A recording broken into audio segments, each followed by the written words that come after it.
What is up, guys? Welcome back to another video. Today we're going to be going over 5 tips that I found from Operation Commanding Force. These are just things I've picked up over the course of the season that I think are really important and have really helped me improve my gameplay. And so I figured I'd share them with you. And of course, all of this stuff, some of it is subjective, some of it I think is just truly definitely the way to use each of these tips effectively and that they will almost always work. But without further ado, I hope you enjoy.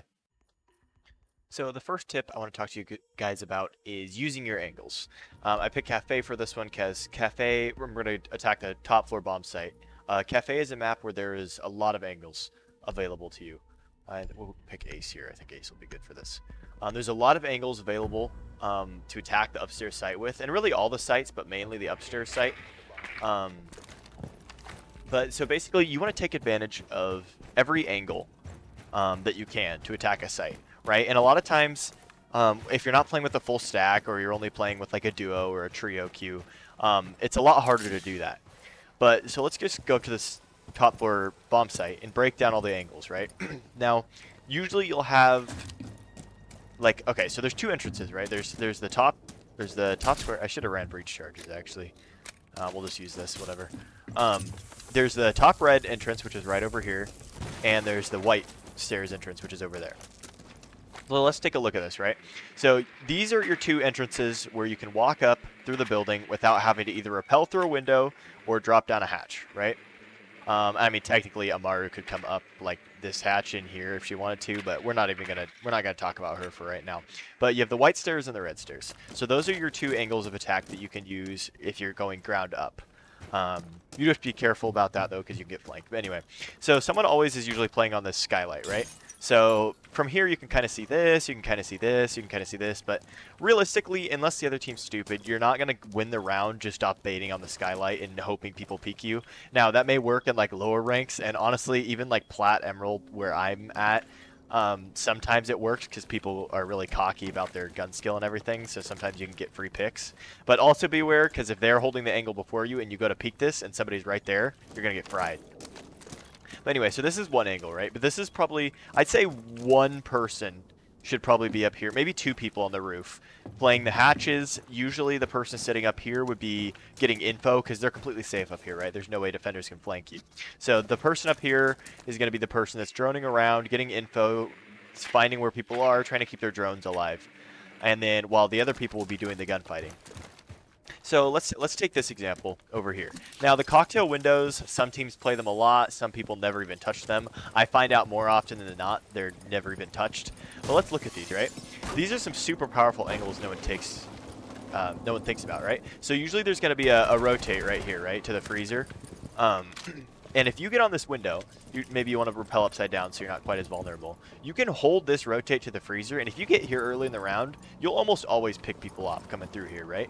Like, people, a lot of times you open this window early, you go open another window, and then you come back over here. People will think you've left, and you get some free kills, right?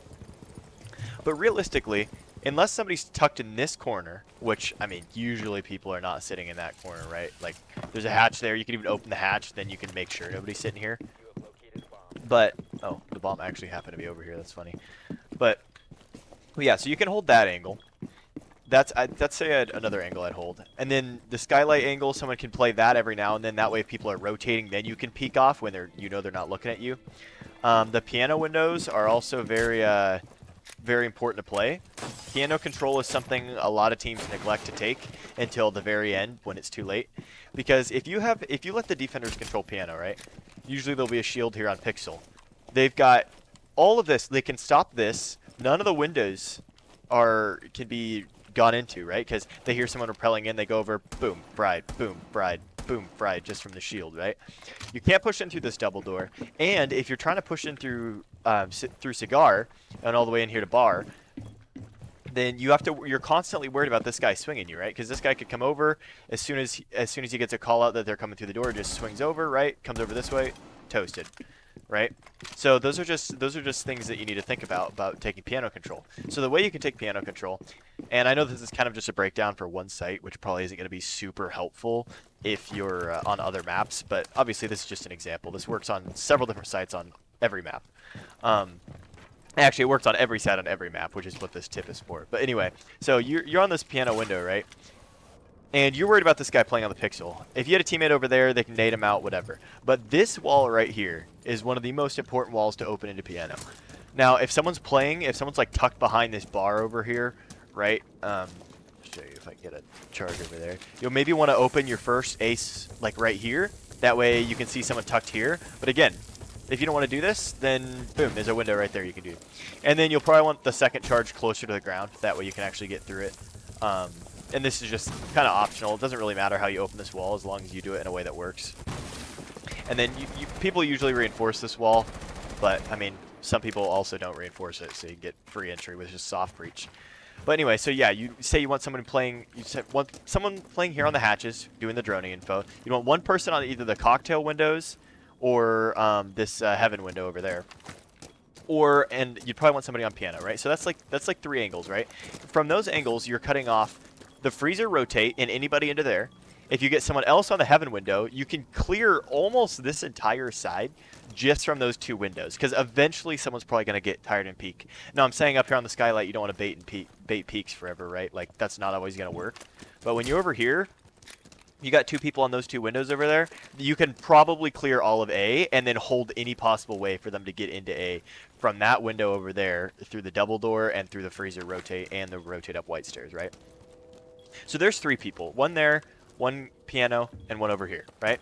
Now, your other guys could either come up the stairs, or let's say you want even more pressure, which you probably do. You get on white window over there. You get on the white, I'll just go over there real quick and show you. You get on this white window, this white hallway window. And yeah, it's probably better to call it white hallway, because I've had lots of communications that led to deaths on my team before, like getting this window confused with that one over there on the staircase. But if you're on this window, right, all of a sudden you don't have bathroom control, but they cannot leave bathroom, right? And you can also help clear the person that's playing pixel from here, right? Or not, you can't help clear them, but you can help get them rotating off. So let's say you time it, your teammate's over there on this piano window. They nade this guy out, he goes to run, boom, dead, just toasted, right? A lot of teams will have a rotate into the bathroom. Most people will. It's a common setup these days. They'll probably try to run to the bathroom to rotate out. They won't be able to. This is awesome. There we go. But yeah, so you can have somebody there, you can have somebody on the roof, you can have somebody coming up the stairs, you can have somebody here, and then you can get control of almost this entire top floor of Cafe, or not get control, but minimize their control just by sitting on these windows. Now, obviously, oh yeah, be careful of runouts. Like this one here, they don't even have to run out of the bottom white door to shoot you. But like on this one, you just get air jabs or claymores or something, all the hop-outs, and at the very least, you can get traded even if they manage to kill you. And a lot of the time, you'll probably kill them. In fact, most of the time, you'll probably kill them before they can even kill you, right? But yeah, so that's kind of it. Just basically utilize every single angle possible when you're attacking a site, right? A good way to find more angles is if you go to you go watch Pro League. They utilize every angle. They open every wall. Pro League teams will open like I guess I don't have any left. They'll open like that wall to get every angle possible. So basically, just make use of your angles. So the next thing I want to talk about is how to use windows properly for lines of sight. So basically using windows for lines of sight and not necessarily for entry. Now, one thing that a lot of people do is they'll try to use windows as entry points all the time. Let's see, who should I pick for this? We'll pick, let's just run some Ash. They'll use windows and they'll try to enter through them. Now, obviously, when you're repelling in a window, your body is always locked in a specific like animation of repelling in the window, right? There's no variance to it. So we're gonna pretend we're attacking the upstairs bomb site over here on Kids on Oregon, and we're just gonna kind of examine some of the angles and why it's probably not the best idea to enter through windows, right? So let's say you're playing this window. Now, from this window, you can gain a lot of control of this site, right? Yeah, the bomb didn't actually happen to be up here, but this is what we're doing. From this window, you can see all the way through. You can basically cut this site in half. Now, like, technically the bomb site's all like that area over there and then over here, right? You can cut this entire site in half because obviously everyone plays this. Let's make a rotate here. So defenders will usually have a rotate here, and they'll have like footholes there or something, right? So this is why I'm kind of saying that like windows are not necessarily good to go in. So from here, they have footholes here. There's no way for you to fight back against this, right? Like you hop in, like and there's a guy sitting right here, just ready to shoot your feet. There's nothing you can do about that guy. You literally cannot fight back against this. This guy's just gonna light you up, right? And same thing with this window. While being outside this window, you have tons of control of this entire site. You can see a little tiny bit into the rotate, depending on how wide they make it and if they reinforce this or not. You can see a little bit that way, but the main thing is you can cut all of this off. Anybody rotating back up white stairs, anybody back here is stuck back here now. So you can hold this. Now, if you try to enter in through here, you have no idea what's happening over here. These people, they hear the rappel in, they go, oh, and then boom. There's no way they can shoot you. Or they could be even holding it even like tinier angle, right? Like this. Boom. There's nothing you can do to fight back against that. Now, obviously, on this window, you're exposed to here. So you'd have to hope that your teammates actually been pushing up through attic to make that so they can't swing this.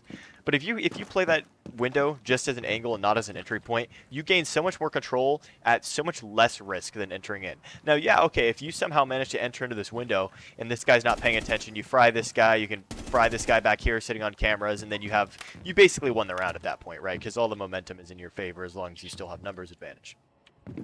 Now, we'll look at the games window next, right? This window isn't quite as bad as repelling in that window, but at the same time, actually, I'd probably say it's about as bad because if there's this rotate on white, or at least holes here, which most teams will have, you can see, oh yeah, okay, so I can see all the way over here from out here. I can get all this. I can get almost the same kind of cross, like the same thing, just not quite as long as you could from that window over there in dorms. However, this window, you enter it, again, you can't. The breach is open. It's not as bad, but you can get shot from here. The breach does not cover this, and this door can't really see it either, if this is still soft and not completely broken. So somebody could just be tucked right here, and boom, they fry you, right? All they have to do is not peek you. You try to enter through that window. You're basically completely vulnerable.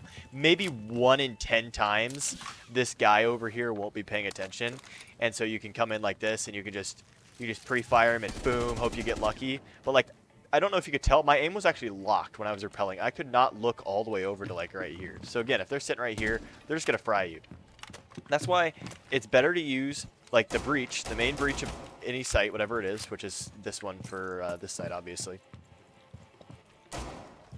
And the breaches are the best way to enter the site, as well as doorways. The breach is primary entrance to site, I'd say most of the time, because it's usually the biggest. So if you have thermite especially, that's got to be a huge hole. Plenty of angles for you to peek off of, as well as for them to peek off of. Now, when you have, say, ace charges, and you have to vault through the hole, it's not quite as bad as going in through a window, but it's still pretty bad. But you mainly are going to want to enter site from the doorways, from the breach, and kind of just avoid windows as an entry point unless you have it droned out and you know you're not going to get swung.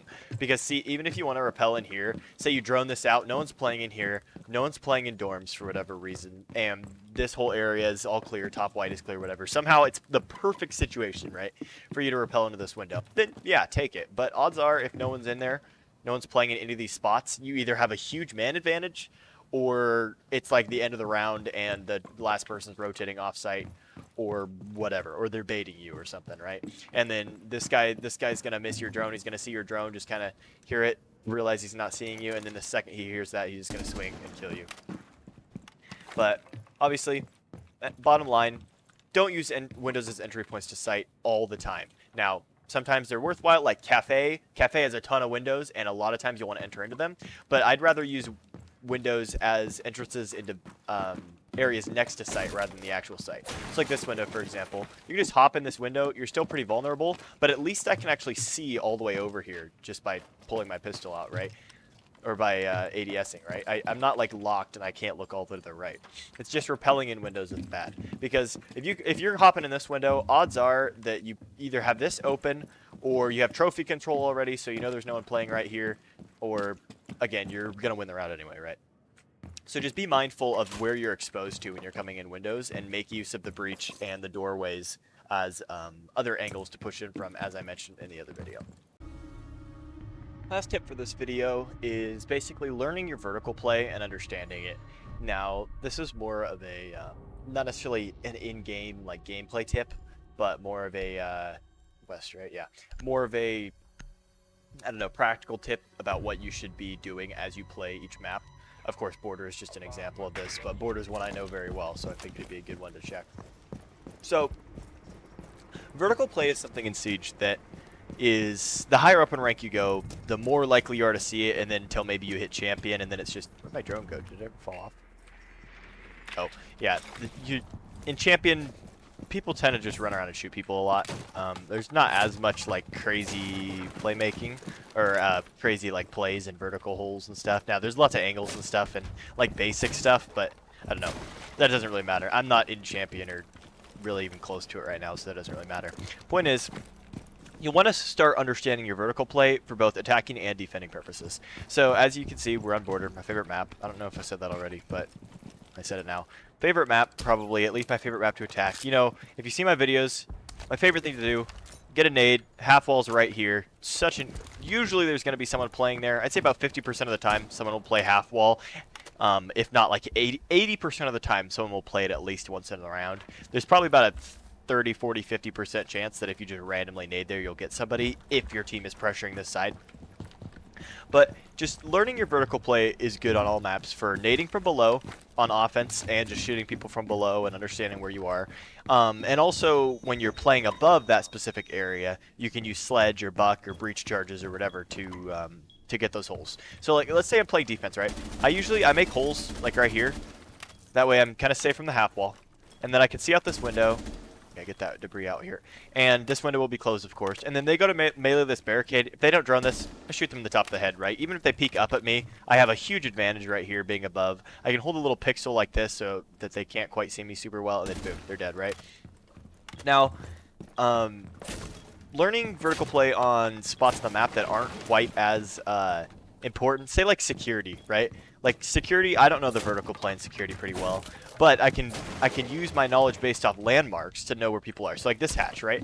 Like, okay, I don't know exactly where the rest of this all lines up to the custom supply area, but what I do know is that this hatch is in the closet that's right below me. So the closet, I'm just going to guess, probably lines up with this door frame and probably lines up with here too, just generally, right? And I know it's kind of breaks off like a 45 over there. Now, and if I know somebody's playing here and I'm below, and my teammate's like, oh, someone's in security playing right there, they're not giving it up, I go below, I nade this from below, easy kill, right? Now, learning vertical play is pretty simple. It's pretty straightforward. I mean, literally all you have to do is just go to, like, okay, I wonder where this is underground, or below, right? You just go shoot up in a hole there, and you're like, oh, okay, yeah, this is like the server room. This is kind of back behind, like, the boxes or the servers or whatever it is over there. And then the bathroom wall should be like, I don't know, like right over here, probably, right? Because, I mean, I know where that hatch is. You can use the hatch as a landmark. So I guess that's kind of like a sub-tip. Use hatch as landmarks. Yeah, see? Bathroom wall's right there. This is kind of, I guess it's like a desk. And then some servers that this is right under. All right, I restarted the round. That way we could get a different site. That way it could show you some other things that are kind of common on this map, because I don't want to like give you overall tips without any like actual examples too, because the best thing you can do is work off examples, at least in my opinion. You work off examples from what you see other people doing, and then you're like, okay, now I understand the premise of it. So let's figure out where the bomb site is. Is it vents? No, it's not vents. I hope it's not customs. Not very many people ever go customs. Does not look like it's customs. Not that I know where the bombs are on customs anyway, so it's probably bathroom. It's gotta be bathroom. Yeah, okay. So, hatch is here, right? In this little stall. Some people play with the hatch open, so they have a fallback route, like pro teams, that's what they'll do. They'll play with the hatch open a lot of the times, and keep control of office as long as they can before using the hatch as like a fallback route. Now, it's important to know that, okay, yeah, this is all hard floor, right? And then the bathroom hatch is the only soft spot, or it could be reinforced, depending. But, annoying. But the rest of bathroom is soft. And you're like, oh, okay, we can only fuse this part of bathroom. This is something I catch myself doing all the time on this site specifically. I'm like, oh, I can only see, like, a little bit of the bathroom, because this is the only soft spot, and there's a wall in the way. But if I wasn't such an idiot, I just walk over here and realize, oh, actually, this is all soft over here still, and I can come kill people over here. I'm pretty sure the bars are going a different way, though. Yeah, they are. And see, now you can see people tucked in these stalls, right? And you could completely clear bathroom without ever having to go in there. So that's just kind of stressing the importance of vertical play to you. This is also a really good angle here. You can open some holes. I think I opened those too far back right here. And you can see like this double door down here in blue, and you can also see them if they come around this corner. People will push through here a lot on the bathroom site if they're not just hopping straight in the window, but shoot them from up here. Pretty noticeable holes. Sometimes you can do punch holes or whatever. But basically, just learn your vertical play. Understand where people tend to play a lot. That's why I like when people play in half wall, because it's just such a free kill if I know there's somebody just sitting right here that I can just nade through the floor, right? Or say there's somebody just sitting in the closet, right? Like, there's a hatch there, which is pretty soft, which is usually soft if they're up there. You just nade and it's just free kill. It still blows my mind when this stuff doesn't get broken sometimes on the other side. But yeah, you just nade the person in closet or whatever. So basically, bottom line, learn your vertical play on different maps. It will come in really handy. You never know in the situation. Now, my plan on this is always to come and nade this half wall, right? But realistically, you can't always do that. There's not always going to be somebody there. You're going to waste your nade sometimes. You're going to waste bullets or time or whatever. But knowing your vertical plays, at least on the common spots, is always good information to have. And I don't know, better to know something and not need it than not know something and need to know it, right? But anyway, that was gonna be the end of this video. I was planning to do this 5 tips and tricks, but then the video ended up going a lot longer than I thought it would. So I hope you guys enjoyed this. I might make some more tips and tricks videos soon, and I'll probably start talking over some of my videos more and doing a little bit more, I don't know, maybe not instructional gameplay, but just like, I don't know, just talking and being a little bit more interactive now that I have some more time and I'm back home for the summer and stuff. But yeah, I hope you guys enjoyed that. Leave a like, subscribe, and all that if you did, and I'll see you in the next one.